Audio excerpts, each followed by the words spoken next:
একটা মেয়ের যেদিন বিয়ের পর শ্বশুর বাড়িতে এলো, আশেপাশে সবাই এলো বউ দেখতে।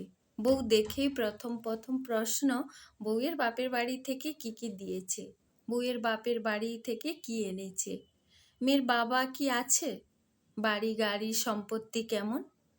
মেয়েটা যদি সাধারণ ঘরের হয় তাহলে বলা হয় আরও ভালো ঘরের ছেলের বিয়ে দিতে পারতেন, ছেলেটা ঠকেছে। কি অদ্ভুত প্রশ্নগুলো, তাই না? একটা বাবা মা তার মেয়েটাকেই দিয়ে দিল সারা জীবনের জন্য। মানুষ একটা পোষা প্রাণীকেই কাউকে দিতে চায় না, সেখানে বাবা তার নারী ছেঁড়া ধনটাই দিয়ে দিল। আর কি চাই?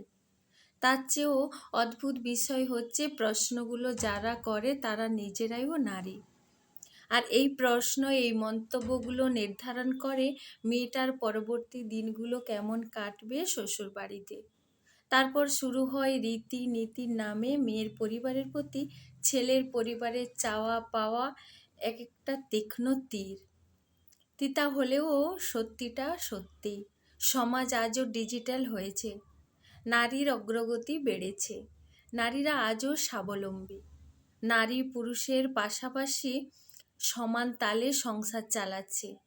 তবুও নারীর সম্মান নির্ধারণ হয় বাবার অর্থ প্রতিপত্তি ভিত্তিতে। মেয়েটার হাজার গুণ সুন্দর মন ধামাচাপা পড়ে যায় যৌতুকের দাবানলে।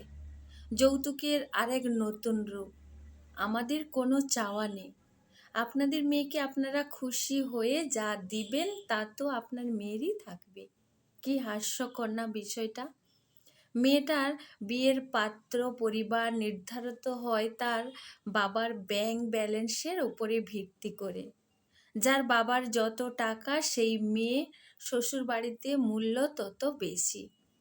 হ্যাঁ, খুব অল্প সংখ্যক মানুষ আছেন যারা শুধু একটা ভালো মেয়ে খোঁজে, তার পরিবার ম্যাটার করে না। তবে এখনও 90% পরিবার ছেলের জন্য বিত্তশালী শ্বশুর বাড়ির খোঁজ করে। একটা সাধারণ ঘরের মেয়েকে বিয়ের পরে কি কি ফেস করতে হয় সেটা শুধু মেয়েটাই জানে। বিয়েটা দুজন দুজনকে পছন্দ করে হলেও সমাজের এই নোংরা চিত্র পরিবর্তন হয় না। পুরুষ, তুমি যদি বউকে সম্মানের সাথে ভরণ পোষণ দিয়ে চালাতে না পারো তাহলে বিয়ে করো না। যৌতুক নিয়ে যেদিন বিয়ে করবে সেদিন তুমি বিক্রি হয়ে গেলে। তুমি আর হাটের গরু তো একই দড়ির পাল্লায় উঠে গেলে। তোমার আত্মসম্মানের সবচেয়ে বড় অবক্ষয় সেই দিনই ঘটে গেল।